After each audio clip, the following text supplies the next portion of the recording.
Hi, Church on Seven Hills. My name's Andy Haynes. I'm the pastor of the church. And as we move into this first phase of reopening in Massachusetts, I just wanted to take a minute and share some things with you. First, I am thankful.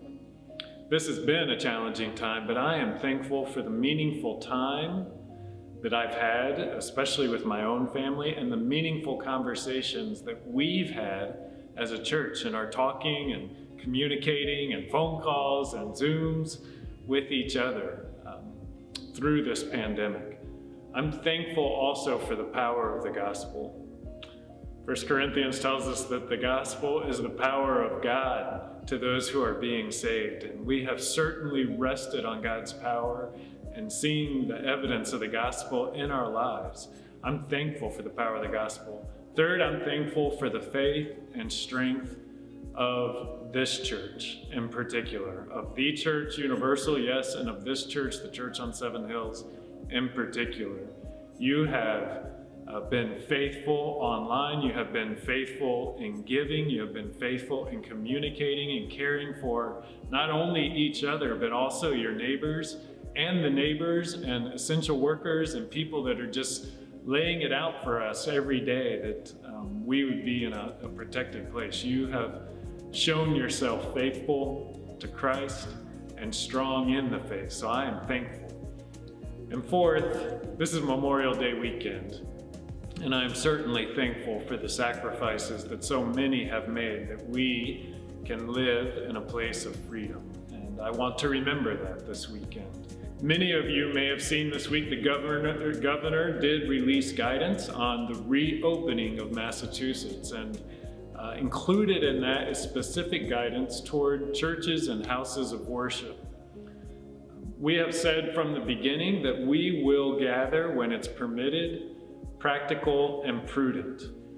At this point, yes, it is permitted, but we're not to the stage yet that we think we're practically ready and it's prudent. And so this Sunday, we will be online only. This Sunday, Memorial Day weekend, we will be online only. There is a team working diligently on your behalf as well. Corey and I and several others are also giving time to prepare the facility and help us to meet the protocols, the mandates, and the guidelines that have been established for us. And so I encourage you, stay tuned to your email, to Facebook, to Instagram as we move forward in the days about updates regarding when we will gather again. A couple things about that time when we gather again. It will be different. We need to remember that we're at the start phase, phase 1 of 4 toward the reopening of Massachusetts. Very much the service and our time at church will be different than anything we experienced in the past.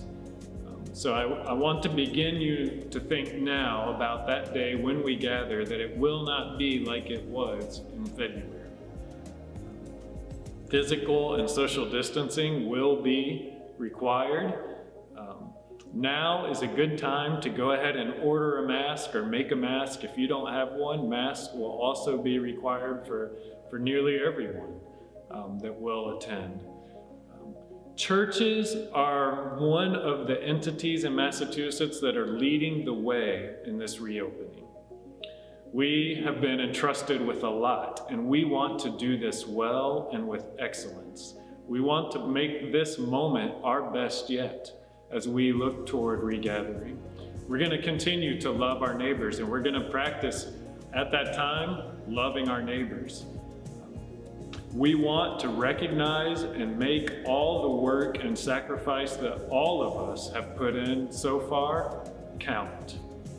In other words, we want to help be an impetus moving forward in the phases of reopening. We don't want to be a part of stepping back. We want to be stepping forward. So let's make this moment our best yet. I urge you to continue to be patient as we're online this Sunday. And this Sunday also, we're going to begin a new series in 1 Samuel. We're going to dive into 1 Samuel, which is the establishment of order out of a chaotic time. And God is calling his people and those who would follow him to be all in. Let's be all in together as we follow Christ.